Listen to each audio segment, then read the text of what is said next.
ಹೋಗ್ತಾ ಇದ್ದ ವ್ಯಕ್ತಿ ಮೇಲೆ ಏಕಾಏಕಿ ಚಾಕು ಇರಿದಿದ್ದು ಕೊಲೆ ಮಾಡಲಾಗಿದೆ.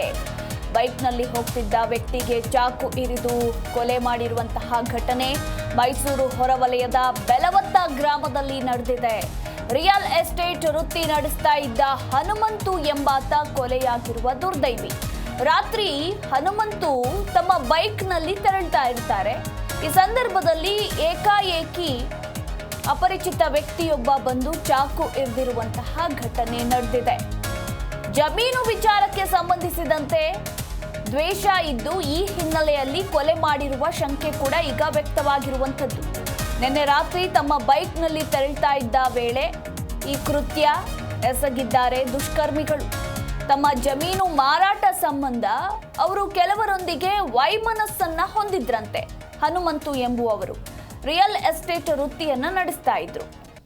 ಅವರ ಜಮೀನು ಮಾರಾಟ ವಿಚಾರಕ್ಕೆ ಸಂಬಂಧಪಟ್ಟಂತೆ ಒಂದಷ್ಟು ಮಂದಿಯೊಂದಿಗೆ ವೈಮನಸ್ಸು ಇತ್ತು ಅನ್ನೋದರ ಕುರಿತು ಮಾಹಿತಿ ಇರುವಂಥದ್ದು. ಆದರೆ ಕೊಲೆ ಮಾಡಿರುವ ಆರೋಪಿ ಯಾರು, ಚಾಕು ಇರ್ದಿದ್ಯಾರು ಅನ್ನೋದರ ಕುರಿತಾಗಿ ಮಾಹಿತಿ ಲಭ್ಯವಾಗಿಲ್ಲ.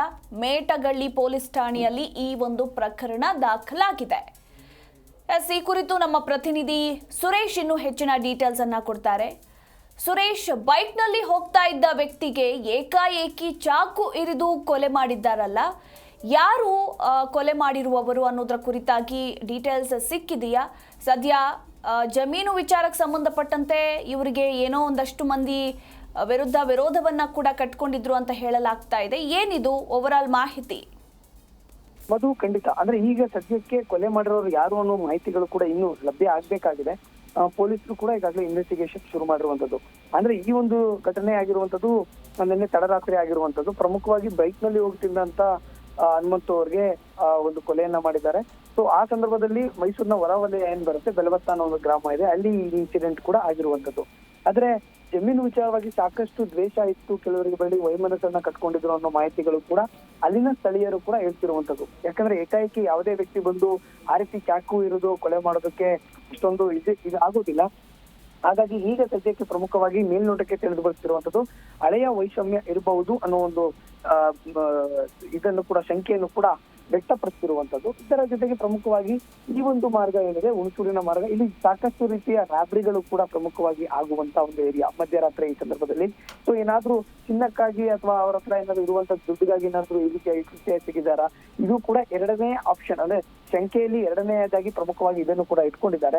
ಆದ್ರೆ ವೈಮನಸ್ಸು ಸಾಕಷ್ಟು ಇದ್ದ ಒಂದು ಕಾರಣದಿಂದಾಗಿ ಮೊದಲ ಸಸ್ಪೆಕ್ಟ್ ಆಗಿ ಪೊಲೀಸರು ಕೂಡ ಇದನ್ನ ಪ್ರಮುಖವಾಗಿ ಮಾಡ್ತಿರುವಂತದ್ದು. ಹಾಗಾಗಿ ಈಗ ಸದ್ಯಕ್ಕೆ ಒಂದು ರೀತಿಯಲ್ಲಿ ಮೇಟಗಳ್ಳಿ ಪೊಲೀಸ್ ಠಾಣೆಯವರು ಕೂಡ ಇದರ ಬಗ್ಗೆ ವಿಚಾರಣೆಯನ್ನು ಕೂಡ ಈಗಾಗಲೇ ನಡೆಸಿರುವಂತದ್ದು. ಪ್ರಕರಣವು ಕೂಡ ಈಗಾಗಲೇ ದಾಖಲಾಗಿದೆ. ಆದ್ರೆ ಆರೋಪಿ ಬಗ್ಗೆ ಈ ಕ್ಷಣಕ್ಕೂ ಕೂಡ ಯಾವುದೇ ಮಾಹಿತಿ ಇಲ್ಲ.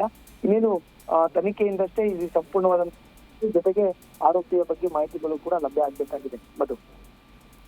ಥ್ಯಾಂಕ್ ಯು ಸುರೇಶ್, ನಿಮ್ಮೆಲ್ಲ ಮಾಹಿತಿಗಾಗಿ.